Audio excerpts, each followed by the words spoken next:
चीनी उद्योग अब जैव ऊर्जा केंद्र के रूप में उभर रहा है। यह एक बहुत मजबूत मुद्दा है। हालांकि पूर्व केंद्रीय कृषि मंत्री शरद पवार ने तीसरे राष्ट्रीय सह उत्पादन पुरस्कार समारोह में बोलते हुए खेद व्यक्त किया कि दुर्भाग्य से राष्ट्रीय जैव ऊर्जा मिशन चीनी मिलों के मूल्य आधारित सह उत्पादन को आवश्यक स्थान नहीं देता है। शरद पवार ने राज्य विद्युत नियामक आयोग और केंद्रीय विद्युत नियामक आयोग के बीच समन्वय की कमी की भी आलोचना की है। राष्ट्रीय सह उत्पादन पुरस्कार समारोह में बोलते हुए शरद पवार ने भी सलाह दी कि ग्रामीण क्षेत्रों में विकास के लिए केंद्र सरकार को इस मामले पर गंभीरता से ध्यान देना चाहिए।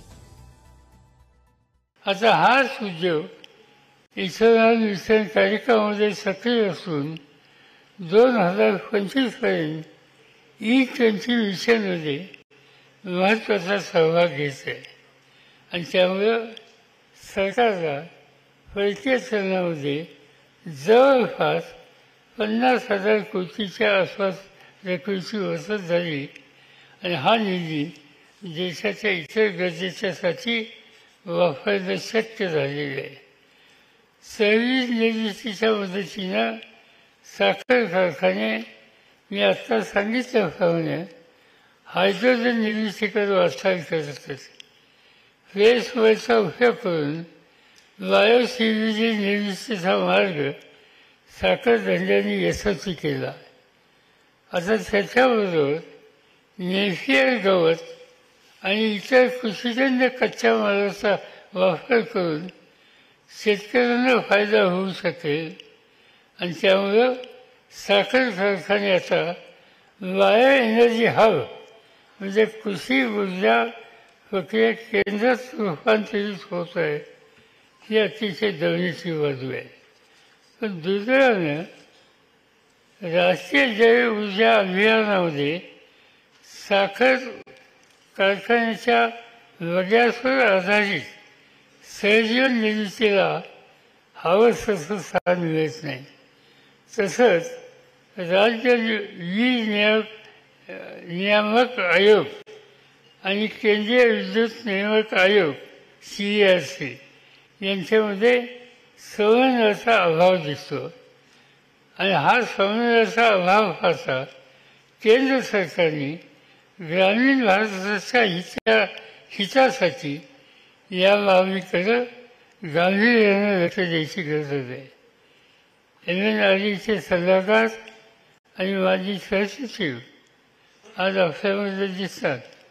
त्यामुळे मला हे सुचवायचं आहे की धोरणकर्ते जे आहेत त्यांच्या नजरेला हे निदर्शन आणून द्यावं की भारतातील साखर धंद्याच्या वगैरे आधारित सहजीवन निर्मितीकडे पुन्हा अधिक लक्ष द्यायची गरज आहे। मला विश्वास आहे की आर्थिक आणि आर्थिकेतर अशा दोन्ही प्रकारच्या धोरणांवर ठोस हस्तक्षेप केल्यास राष्ट्रीय जैव ऊर्जा अभियान दिशा अधिक बळकट होईल आणि महाराष्ट्राच्या ग्रामीण भागात वाढती विजेची मागणी, विकेंद्रित ऊर्जाचे महत्त्व, दर्जेदार वीज निर्मितीची गरज हे सर्व पुन्हा एकदा वगैरे आधारित सहवीज निर्मितीचं महत्त्व अधोरेखित करत आहेत। भारत सरकारने पुढाकार घेऊन वगैरे आधारित सहजीवन निर्मितीला बायोमास आधारित सहजीवन निर्मितीपासून वेगळं ठेवू नये हा माझा आग्रह आहे आणि ही बाब मी केंद्र सरकारला 2-3 वेळेस सुचवलेली आहे।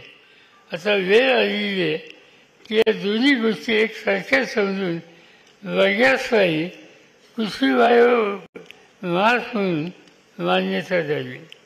मला आनंद आहे की कोजनरेशन असोसिएशनने साखर आणि ऊस शेतीत कृत्रिम बुद्धिमत्तेचं महत्त्व ओळखलं आहे।